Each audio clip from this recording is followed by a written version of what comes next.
तर गावाला आला थोडासा मला कंटाळा, तर मी निघालो मुंबईला. तर ढेपे सरांकडून लिफ्ट घेऊन मी पोचलो माणगावला. तर तिथून मी सिंधुदुर्ग एक्सप्रेस पकडून पोचलो पनवेलला आणि पनवेलवरून दादरला. दादरवरून लोकल पकडून पूर्ण माझ्या घरी NSP म्हणजे नालासोपारा आला. रात्रीच मी आणि माझ्या बहिणींचा आणि भाऊजींचा प्लॅन झाला की आज कुठेतरी जायचं. तर मी निघालो सकाळ सकाळ फ्रेश होऊन. तिथे भेटली दीपिका. ती बोलली पाणी पितोस? मी म्हणून नाही. आणि काकांची नाईट झालेली म्हणून ते दुकानातच झोपलेले. मग मी त्यांना डिस्टर्ब नाही केलं. मी पोहोचलो स्टेशनला नालासोपारा. ट्रेन शिफ्टीला आली. ट्रेनमध्ये बसलो. मी बघितलं इथं फालतूगिरी चालले.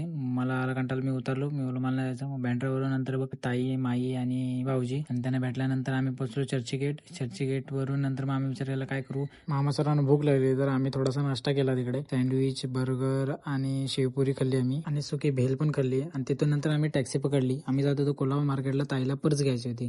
तर आम्ही हायफाय केलं माझ्या बहिणीसोबत आणि तिथून नंतर आमची टॅक्सी निघाली तिकडे कुलाबा मार्केट. तर तिकडे मध्ये जहाज भेटला, विक्रांत जहाज. आम्ही पोहोचलो कुलाबा मार्केट. तिथं गर्दी होती. मग या दोघींना पाठवले, तुम्हाला पाहिजे तर घ्या.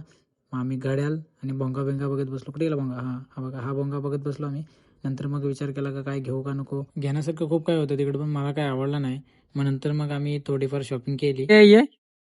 चेस्ट बॅग हो, क्या प्रीमियम क्वालिटी. Premium colour. मायनीच काय घेतलं नाही.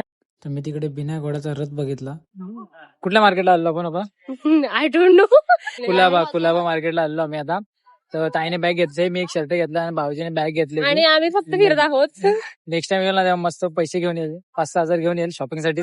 5-6 हजार रुपये घेऊन आणि 8 हजार शॉपिंग परत आम्ही निघालो मग घर वापसीसाठी टॅक्सी मध्ये बसून. साली तिकडे मग 2 भावंड जॉकी मध्ये बसून व्यायाम करत होते.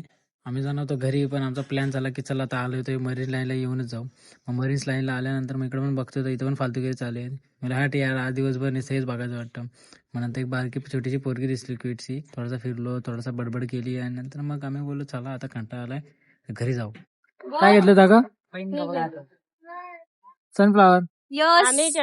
तर रात्रीची मुंबई महानगरपालिका काय छान दिसत होती. तर तो व्ह्यू बघून आम्ही नंतर मग ट्रेनमध्ये बसलो. ट्रेनमध्ये बसून मग आम्ही पोहोचलो घरी. Bye bye. Thank you for watching.